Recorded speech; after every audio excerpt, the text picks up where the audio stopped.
Jangan lupa like, komen, dan subscribe. Serta aktifkan lonceng notifikasi.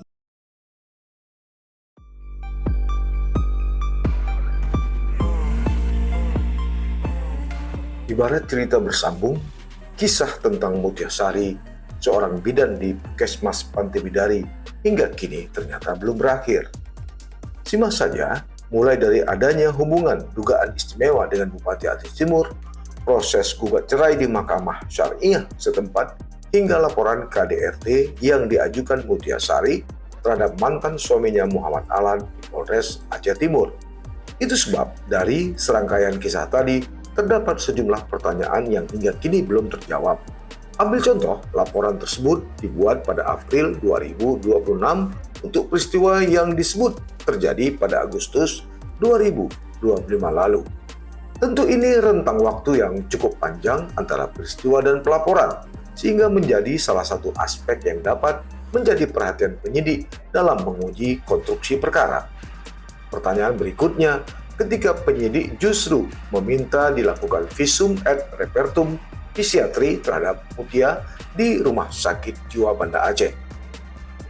Dalam praktik penegakan hukum, langkah seperti itu biasanya dilakukan apabila terdapat kondisi tertentu yang perlu diverifikasi secara profesional oleh ahli kejiwaan. Yang menarik, proses observasi tersebut tidak pernah selesai. Mutiasari justru memilih meninggalkan Rumah Sakit Jiwa Banda Aceh sebelum masa pemeriksaan berakhir, sehingga dokumen visum yang diminta penyidik tidak pernah diterbitkan. Fakta itulah yang kemudian memunculkan sejumlah kemungkinan yang patut diuji. Apakah laporan KDRT tersebut murni ditujukan untuk mencari keadilan atas dugaan kekerasan yang dialami pelapor atau Mutiasari? Ataukah terdapat konflik lain di luar perkara pidana yang ikut melatar belakangi munculnya laporan tersebut? Apakah observasi kejiwaan yang diminta penyidik berpotensi menghasilkan temuan penting yang berkaitan dengan kredibilitas seorang pelapor? Atau justru observasi itu akan memperkuat klaim bahwa pelapor mengalami dampak psikologis akibat peristiwa yang dilaporkan? Sayangnya, hingga saat ini belum ada jawaban resmi atas pertanyaan-pertanyaan tersebut. Karena itu, setiap dugaan mengenai motif di balik laporan maupun alasan penghentian observasi tentu saja masih berada pada wilayah spekulasi. Yang dapat dipastikan hanya satu, penyidik merasa perlu meminta pemeriksaan kejiwaan, tetapi pemeriksaan itu tidak pernah selesai. Akibatnya, satu instrumen yang berpotensi menjelaskan banyak hal justru tidak pernah menghasilkan kesimpulan.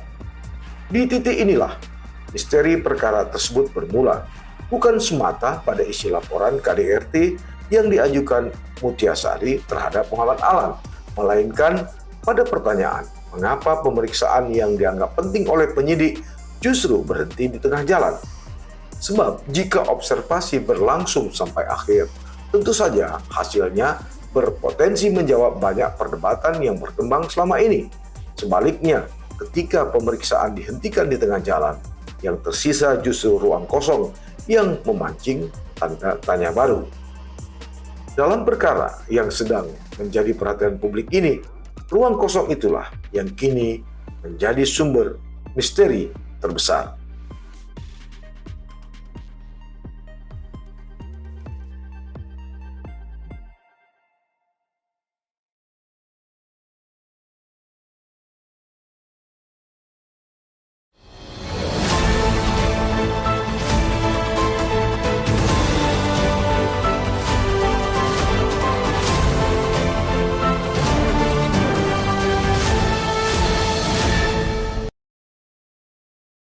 Jangan lupa like, komen, dan subscribe.